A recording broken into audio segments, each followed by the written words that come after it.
Welcome to WebStylePress. Where is the WordPress database stored?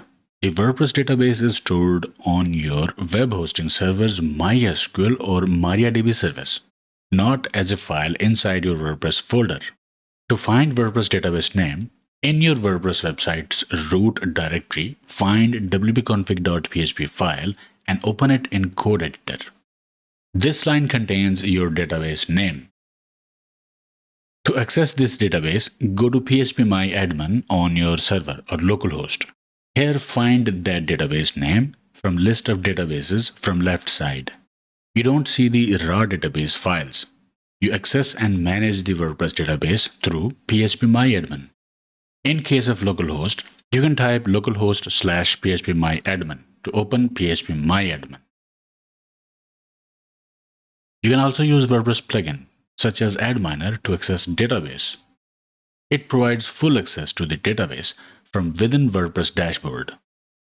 If you are on localhost and you are using XAMPP, go to MySQL folder and then Data folder. This folder contains database folders. Each database will have its own folder, but simply copying the database folders from MySQL data folder is not always enough for a reliable database backup. Because ibdata1 and ib_log file1 files are also important. ibdata1 file stores table metadata, undo logs, sometimes even the actual table data.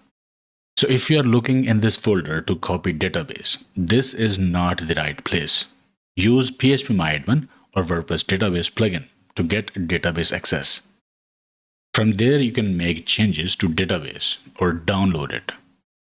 To download this specific database from phpMyAdmin, click Database, go to Export, and then click Export button. Okay, I hope it helped. Like, share, subscribe, and I will see you in the next one.